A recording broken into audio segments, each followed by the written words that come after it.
The morning sun hadn't yet broken through the Oklahoma clouds when Emma Patterson stood on the train platform, clutching a worn leather suitcase that didn't belong to her. Her hands trembled, though whether from the cold March wind or the enormity of what she was about to do, she couldn't say. The telegram in her coat pocket felt like it weighed 1,000 pounds, even though the paper was thin as a whisper. Her sister Margaret had received it 3 weeks ago. A proposal from a cattle rancher out in Wyoming, a man named Jacob Hartley who needed a wife and had the means to pay for her passage west. Margaret had been thrilled. Their family was drowning in debt after their father's death, and the small boarding house their mother ran in St. Louis barely kept food on the table. Margaret saw it as an escape, an adventure, maybe even a chance at happiness. Then came the fever. It started with a cough, nothing that seemed dangerous at first. But within days, Margaret was bedridden, her skin hot to the touch, her breathing shallow and labored. The doctor said it was pneumonia. He said she needed rest, medicine, time to heal. What he didn't say, but what Emma saw in his eyes, was that Margaret might not survive. Last night, as Margaret drifted in and out of consciousness, she grabbed Emma's wrist with surprising strength. Her voice was barely a whisper, but her desperation rang clear as a church bell. "The money," she'd gasped. "Mama needs the money. He already sent the ticket. Emma, please." Emma had tried to refuse. The plan was insane. She and Margaret might be sisters, but they weren't identical. Margaret was softer, prettier, with golden hair that caught the light. Emma was all sharp angles and dark chestnut waves, taller by 2 inches, with eyes that people said were too intense, too knowing. How could she possibly fool this rancher into thinking she was his intended bride? But then she'd looked at her mother's face, lined with worry and exhaustion. She'd thought about the bills piling up on the kitchen table, the creditors who came knocking with increasing frequency, the way her younger brothers had started growing out of their clothes with no money to replace them. So here she stood, wearing Margaret's best dress, carrying Margaret's belongings, with Margaret's name on her lips. The train whistle screamed across the platform, and Emma felt her heart lurch.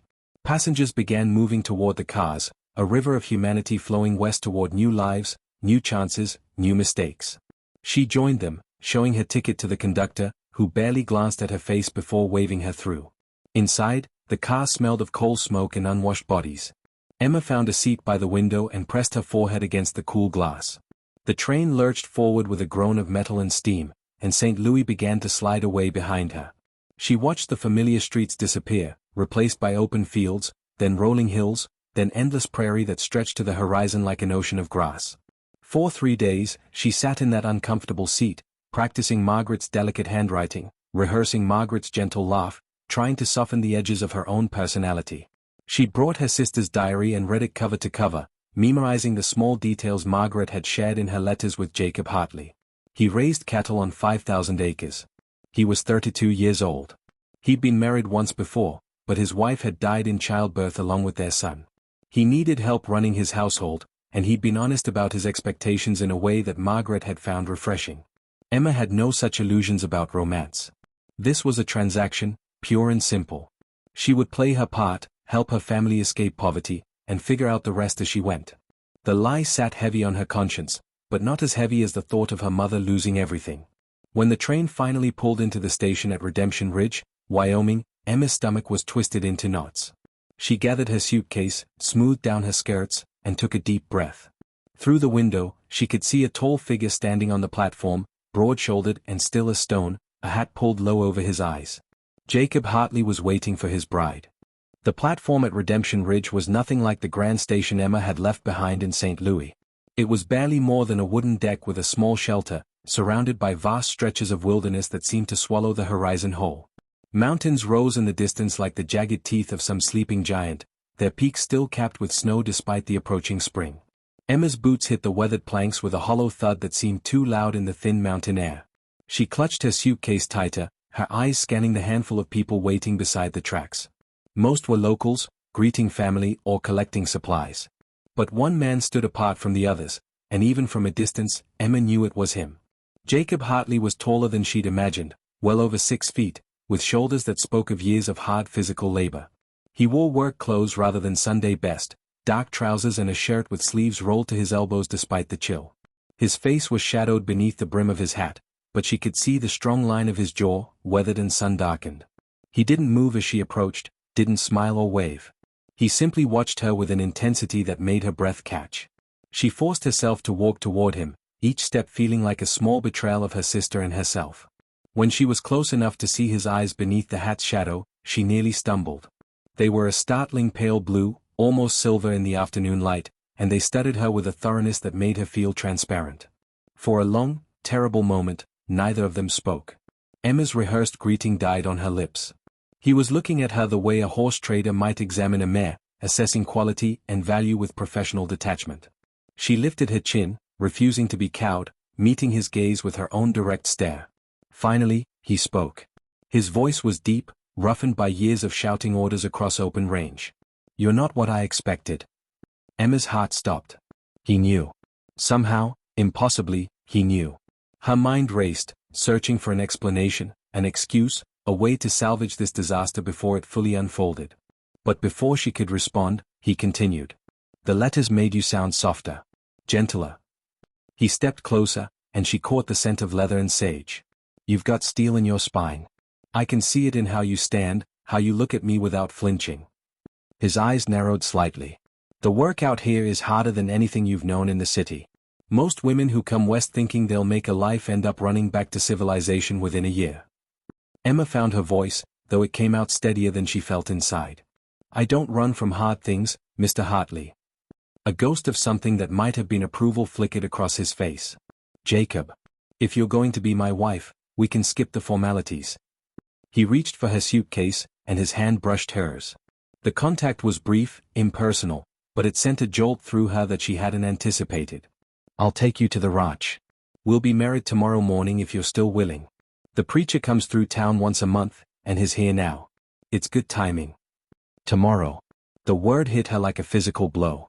She'd known this was coming, known that frontier marriages often happened quickly out of necessity rather than romance. But the reality of it made her knees weak.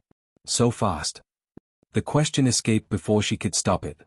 Jacob's expression didn't change, but something cold crept into his eyes. "Having second thoughts? The ticket cost good money, Miss Patterson, and I've got a ranch to run. I don't have time for drawn-out courtship. If you're not ready to commit, there's a train heading back east the day after tomorrow." The threat was clear. She could turn around now, return home with nothing to show for this desperate gamble, and watch her family sink further into poverty. Or she could move forward with the deception, become Mrs. Jacob Hartley, and live with the consequences of her lies. Emma squared her shoulders. "I'm not having second thoughts. I came here to be your wife, and that's what I'll do." He studied her for another long moment, then nodded once. "Good. Let's go."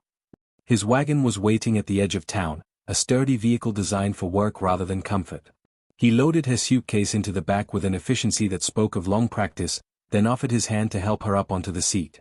His grip was strong, calloused, and warm despite the cool air. The ride to his ranch took nearly an hour, following a rutted road that cut through open grassland dotted with cattle. Jacob didn't speak much, pointing out occasional landmarks with brief explanations. The eastern boundary of his property. The creek where the cattle watered. The line of trees that marked where his land met his neighbor's. Emma used the silence to study him from the corner of her eye. His hands on the reins were steady and capable. His profile was carved from granite, all hard lines and weathered strength.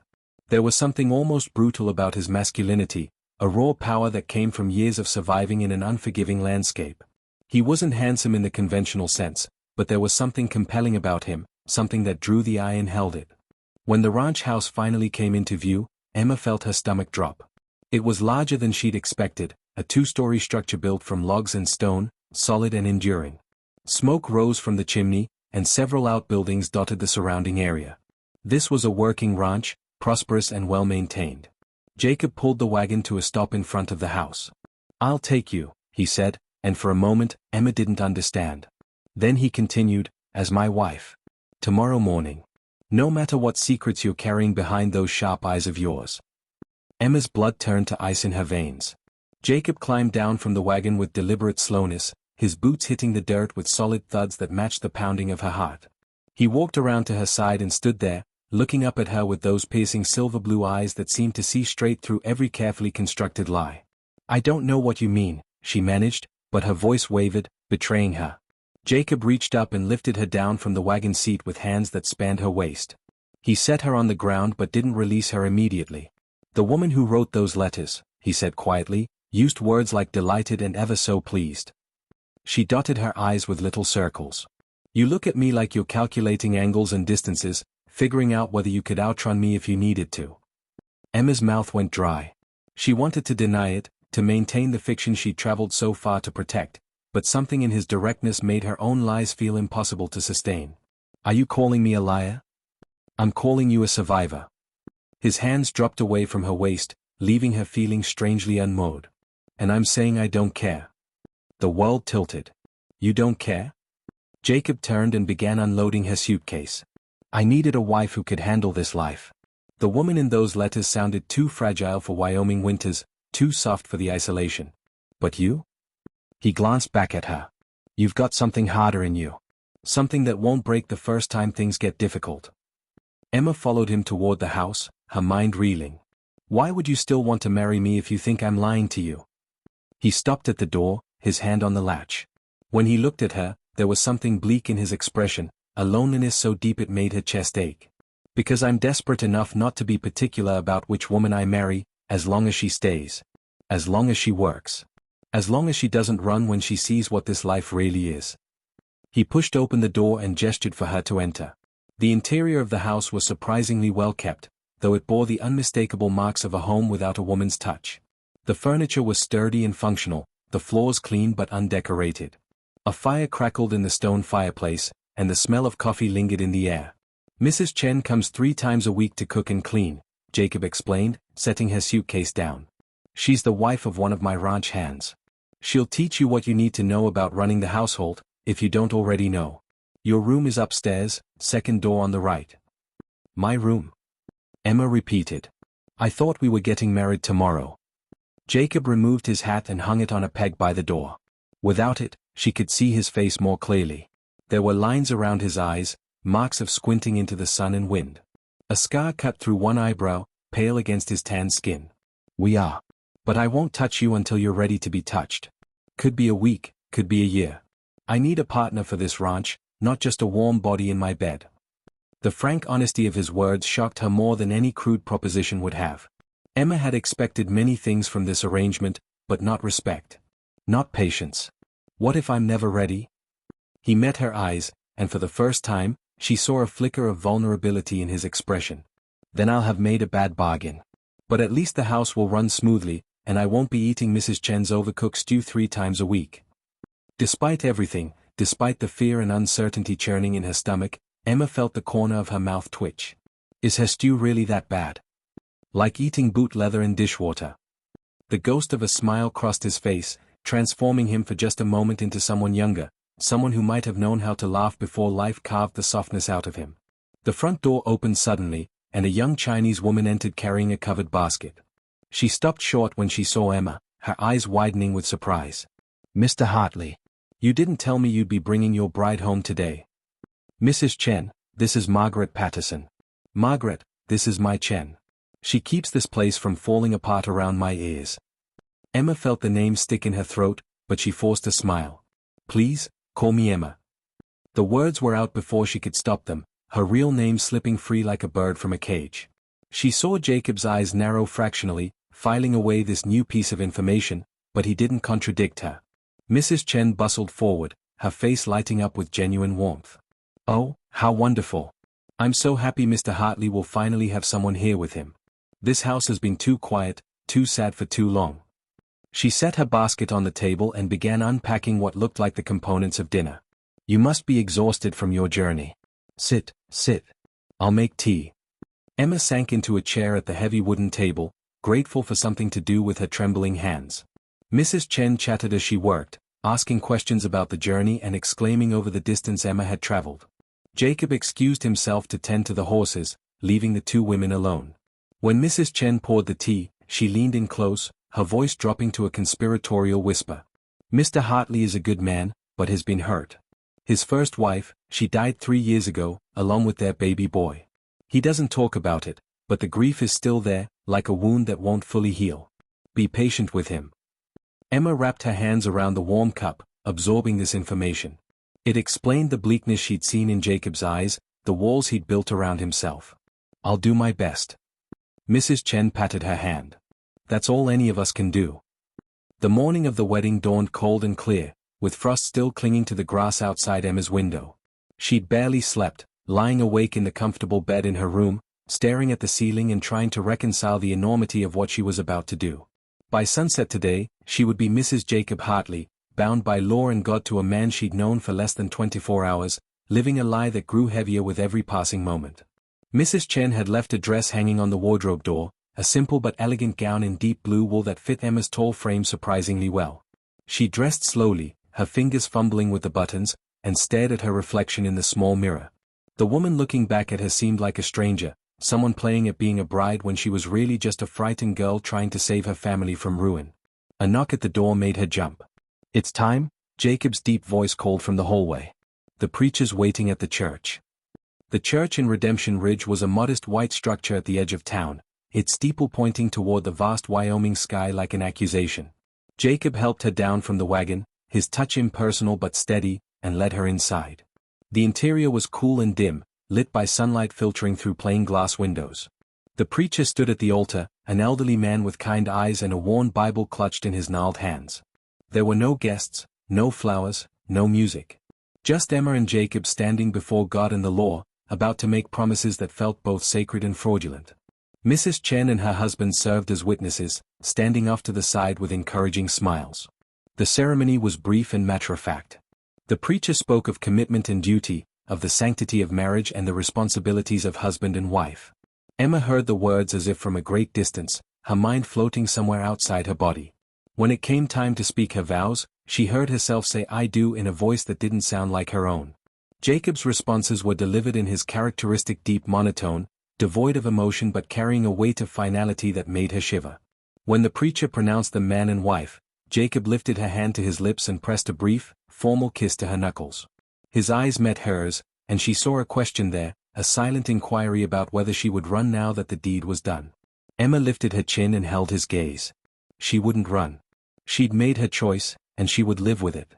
The ride back to the ranch was quiet, the wagon wheels crunching over the frozen ground.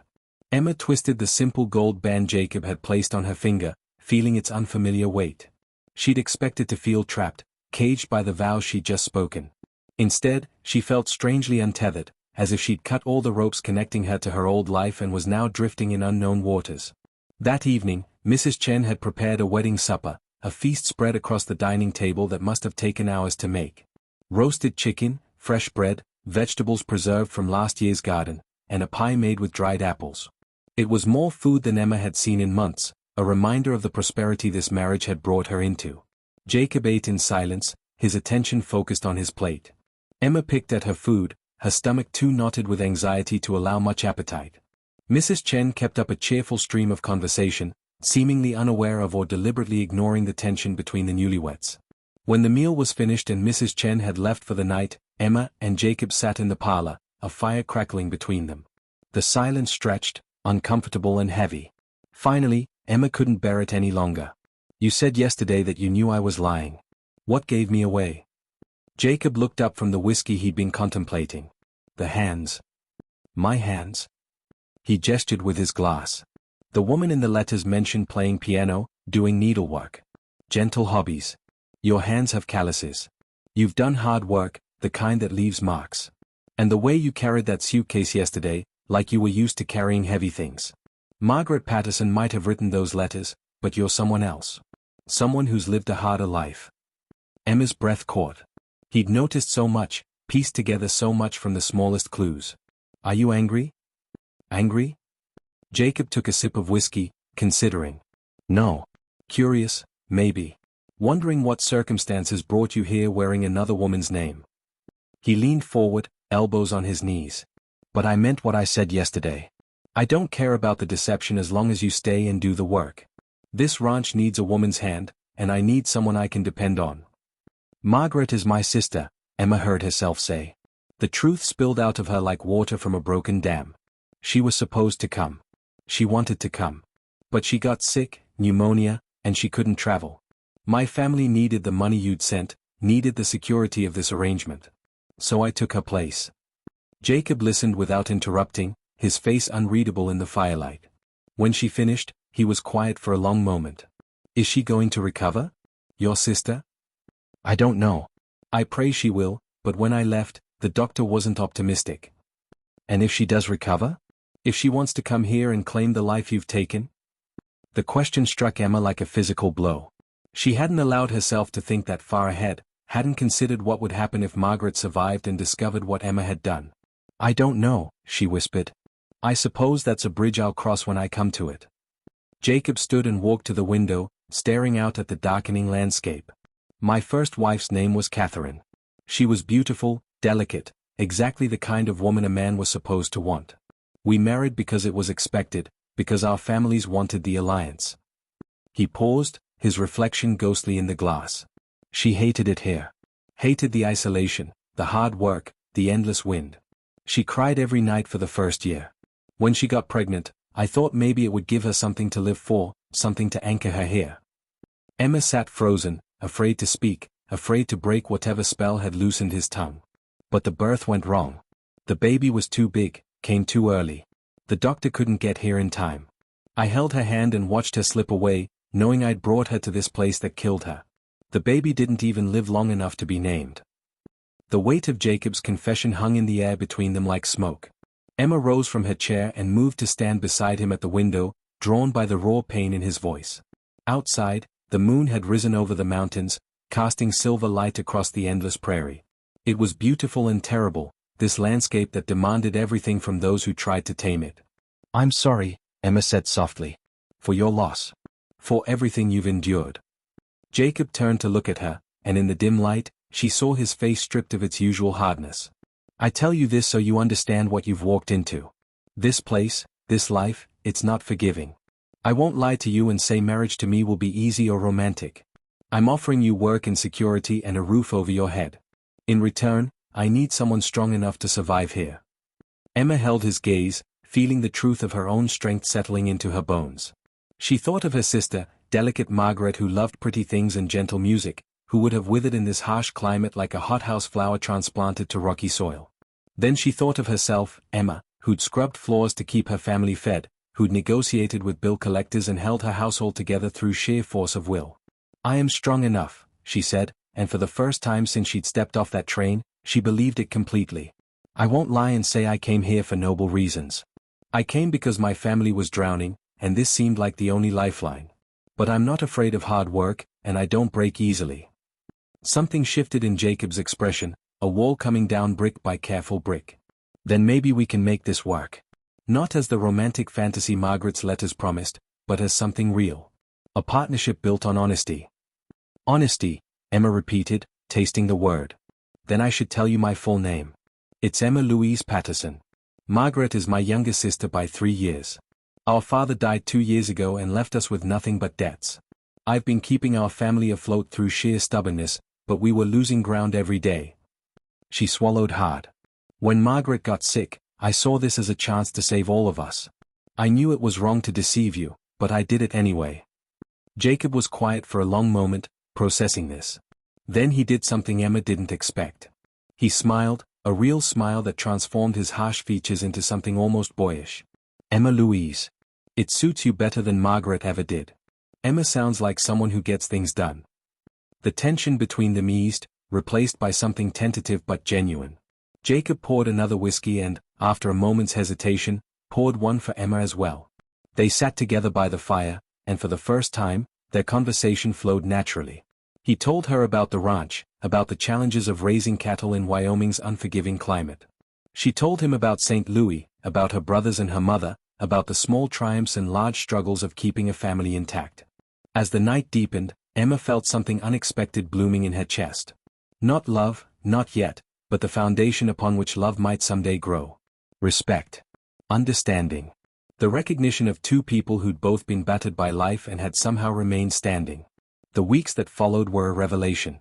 Emma threw herself into learning the rhythms of ranch life with a ferocity that surprised even Jacob. Mrs. Chen taught her to cook for ranch hands with hearty appetites, to preserve food for the long winter months, to manage a household that was miles from the nearest town. Emma's hands, already calloused from years of hard work, grew stronger. She learned to ride, to help with the carving, to stand beside Jacob as an equal partner rather than an ornamental wife. The ranch hands, initially skeptical of the city woman their boss had married, gradually came to respect her. She didn't shy away from dirty work or complain about the endless tasks. When one of the men was injured in a riding accident, Emma set his broken arm with steady hands and sharp competence that reminded Jacob why he'd been drawn to her steel spine from the first moment. Letters arrived from St. Louis, each one a small miracle. Margaret had survived the pneumonia, weak but recovering. Emma's mother wrote with cautious hope about their improving finances, thanks to the money Emma sent home from her share of the ranch's profits. Emma read these letters by firelight, her heart aching with homesickness and relief in equal measure.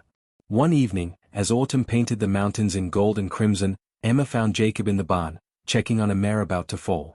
She climbed into the stall beside him, no longer afraid to stand close, to share his space. "I received a letter today," she said quietly. "Margaret is well enough to travel. She wants to know if she should still come here, if her original arrangement with you still stands." Jacob's hand stilled on the mare's flank. "What did you tell her?" "I told her the truth. That I took her place, that I married you, and that I have no intention of leaving." Emma took a deep breath. "But if you want to annul our marriage, if you'd prefer to honor your original agreement with Margaret, I'll understand." Jacob turned to face her fully, and in his eyes, Emma saw everything she needed to know. "I chose you," he said simply. "The moment you stepped off that train with fear in your eyes but steel in your spine, I chose you. Not Margaret from the letters, but Emma, the woman standing right in front of me." He reached out and cupped her face with his work-roughened hand, his thumb brushing her cheekbone. "I don't want an annulment. I want what we're building here. Something real and honest and strong enough to last through Wyoming winters and everything else life throws at us." Emma leaned into his touch, feeling the last of her walls crumble. "Then I'll write to Margaret and tell her to make a different life for herself. A better one than she would have found here with a man who needs strength more than softness." Jacob pulled her close, and Emma went willingly into his arms. His kiss, when it came, was neither gentle nor demanding, but something in between. A promise and a question, an offering and an acceptance. When they finally broke apart, both breathing hard, Emma rested her forehead against his chest and listened to the steady thunder of his heartbeat. "I should warn you," Jacob said, his voice rough with emotion, "I'm not good with words. I won't write you poetry or tell you sweet lies. But I'll work beside you every day, and I'll build you a life that's worth the sacrifice you made."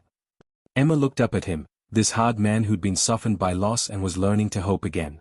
"I don't need poetry. I need exactly what you're offering. Partnership. Honesty.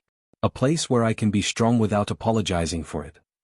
The mare whinnied softly behind them, a reminder of the life continuing all around them. They stood together in the barn, two people who'd found each other through deception but had chosen to stay for truth. Outside, the first snow of the season began to fall, covering the prairie in pristine white. Emma thought of the girl who'd stood trembling on a train platform, wearing her sister's name like an ill-fitting coat. That girl seemed like someone from another lifetime. The woman she'd become, Emma Hartley, was stronger, harder, more complete. She'd come west as a fraud and found herself transformed into something authentic. As they walked back to the house through the falling snow, Jacob's arm around her shoulders and her hand clasped in his, Emma felt the last threads connecting her to her old life finally snap. She wasn't running anymore, wasn't hiding behind someone else's identity. She was home, standing on her own ground, building a future with a man who'd seen through her lies and chosen her truth. The light from their windows glowed warm against the gathering darkness, a beacon in the wilderness. Inside, a fire waited, and a life together stretched ahead like the endless Wyoming sky, full of challenges and promises kept, built on the solid foundation of two survivors who'd learned that sometimes the best destinations are the ones we never planned to reach.